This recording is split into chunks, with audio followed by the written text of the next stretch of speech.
दोस्तों, आज की कहानी का नाम है छोटू महान। किसी समय एक गरीब मिल मालिक अपनी बेटी के साथ रहता था। उसकी बेटी बहुत सुंदर थी। वह अपनी बेटी से बहुत प्यार करता था। वह अक्सर अपनी बेटी की तारीफ करते हुए अपने पड़ोसियों से कहता, मेरी बेटी में राजा की पत्नी बनने के सारे गुण हैं। मैं तो इसकी शादी राजा से ही करूँगा। मिल मालिक की बात सुनकर उसके पड़ोसी उसका मजाक उड़ाते, लेकिन उस पर कोई असर न पड़ता। एक दिन वह राजा से मिलने उनके दरबार में जा पहुंचा। उसने राजा का अभिवादन करते हुए कहा, महाराज, मेरी बेटी बहुत सुंदर और गुणी है। उसमें पुआल को काट कर सोना बनाने का विशेष गुण है। अगर तुम्हारी बेटी इतनी योग्य है तो हम उसकी कला अवश्य देखना चाहेंगे। तुम उसे मेरे महल में भेज दो, मैं उसके हुनर की परीक्षा लूँगा, राजा ने कहा। राजा की बात सुनकर मिल मालिक खुश हो गया। वह यही तो चाहता था कि राजा एक बार उसकी बेटी को देख ले। उसे आशा थी कि उसकी बेटी की सुंदरता देखकर राजा अवश्य उसे अपनी रानी बना लेगा। मिल मालिक राजा से विदा लेकर अपने घर लौट आया। घर लौटकर उसने अपनी बेटी को पुआल से सोना काटने वाली बात बताते हुए कहा, बेटी, कल तुझे राजमहल जाना है।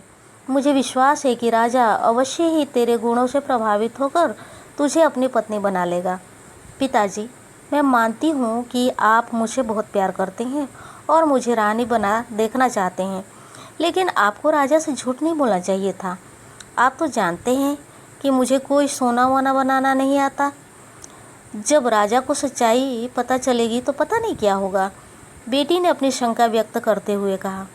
अगले दिन मिल मालिक अपनी बेटी को महल छोड़ आया। राजा ने एक छोटे से कमरे में पुआल भरवा दिया। वह मिल मालिक की बेटी से बोला, मैंने एक कमरे में पुआल भरवा दिया है, तुम जाकर अपना काम शुरू कर सकती हो। पुआल काटने के लिए चरखा भी रखा है। यदि तुम सुबह तक सारे पुआल को काट कर सोना बनाने में असफल रही तो मैं तुम्हें फांसी पर चढ़ा दूंगा। एक सेवक उसे कमरे में छोड़ आया और दरवाज़ा बाहर से बंद कर दिया गया। मिल मालिक की लड़की को समझ नहीं आ रहा था कि वह कहाँ से शुरू करे। वह रोने लगी। उसे अपनी मौत निश्चित दिखाई दे रही थी। अचानक कमरे का दरवाज़ा खुला और एक बौना अंदर आया। वह बोला, हे सुंदरी, तुम रो मत, मैं यहाँ तुम्हारी मदद करने के लिए आया हूँ। अगर मैं तुम्हारी मदद करूँगा तो इसके बदले में तुम मुझे क्या दोगी? यदि तुम सारी पुआल को काट कर सोना बना दोगे तो मैं तुम्हें अपना हार दूंगी, लड़की ने कहा। बौने ने लड़की से हार लिया और पुआल काटने लगा। लड़की एक कोने में सो गई। बौने ने पूरी रात काम करते हुए पुआल को काटकर सोना बना दिया और सुबह होने से पहले वह वहाँ से चला गया। सुबह जब लड़की की आंख खुली तो उसे अपनी आंखों पर विश्वास नहीं हो रहा था। वह खुश थी कि उसकी जान बच गई। कुछ देर बाद जब राजा आया तो पुआल की जगह सोना देखकर हैरान रह गया। सोना देखकर उसकी आंखें चमक उठी। वह बोला, वाह, तुमने तो कमाल कर दिया। तो क्या मुझे घर जाने की इजाज़त है महाराज? लड़की ने कहा। नहीं, अभी नहीं। तुम घर कैसे जा सकती हो? अभी तो तुम्हें मेरे लिए और सोना बनाना है, राजा ने कहा। राजा पर लालच का भूत सवार हो चुका था। उसने एक बड़े कमरे को पुआल से भरवा दिया और मिल मालिक की बेटी को आदेश देते हुए कहा, तुम्हें रात भर में सारे पुआल को काट कर सोने में बदलना होगा। यदि तुमने ऐसा नहीं किया तो तुम जीवित नहीं बचोगी। मिल मालिक की लड़की कमरे में एक कोने पर बैठकर रोने लगी। उसने सोचा, कल तो उस बौने ने मेरी मदद कर दी थी, लेकिन आज क्या होगा? तभी दरवाज़ा खुला और वही बौना अंदर आया। उसे देखकर लड़की के चेहरे पर खुशी छा गई। वह बोला, यदि मैं तुम्हारा काम करूँगा तो तुम मुझे क्या दोगी? अंगूठी, लड़की ने अपनी अंगूठी उतारते हुए कहा। बौने ने अंगूठी ली और पुआल काटने लगा। लड़की एक कोने में आराम से सो गई। बौना पूरी रात काम करता रहा और काम पूरा होते ही वहाँ से चला गया। अगली सुबह जब राजा आया तो सोना देखकर उसकी आंखें फटी की फटी रह गई। सोने की ऐसी बरसात होने पर वह बहुत खुश था। उसका मन नाच रहा था, लेकिन वह संतुष्ट नहीं था।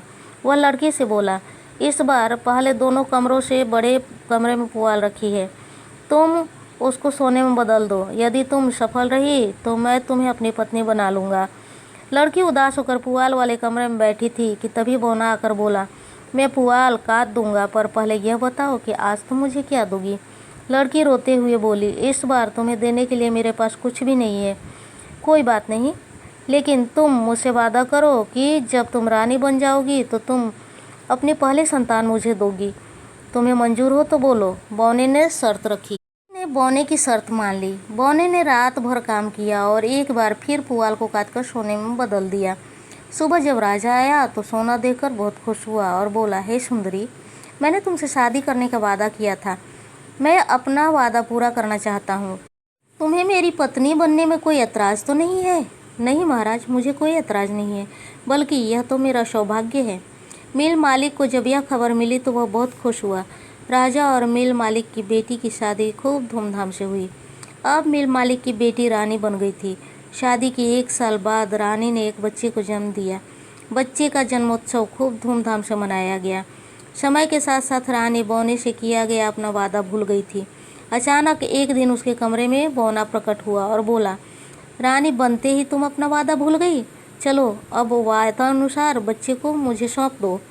यह सुनकर रानी भयभीत हो गई। उसने बच्चे को अपने सीने से लगा लिया। वह बोली, तुम मेरा बच्चा छोड़ दो, इसके बदले तुम धन दौलत राजपाट जो चाहो ले लो, लेकिन मेरे बच्चे को छोड़ दो। मैं तुम्हारे आगे हाथ जोड़ती हूँ।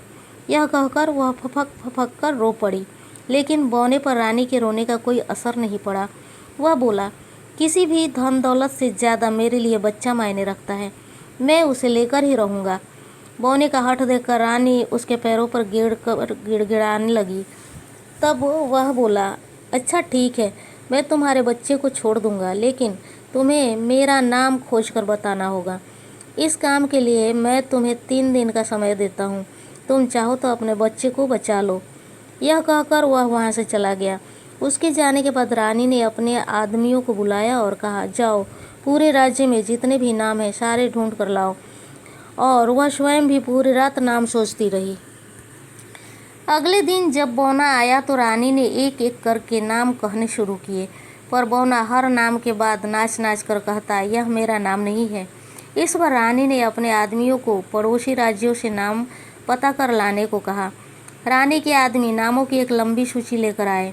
दूसरे दिन जब बौना आया तो रानी ने सूची में से एक छोर से दूसरे छोर तक सारे नाम पढ़ डाले, पर बौने का जवाब वही था, नहीं, यह मेरा नाम नहीं है। रानी परेशान हो गई। बस उसके पास आखिरी दिन बचा था। उस दिन जब नामों की तलाश के बाद रानी के आदमी वापस आए तो वे बोले, महारानी साहिबा, हमें बहुत अफसोस है कि आज हमें एक भी नया नाम नहीं मिला, वही घी से पीटे पुराने नाम। लेकिन आज जब हम लौट रहे थे तो घने जंगल के बीच में एक छोटी झोपड़ी दिखाई दी।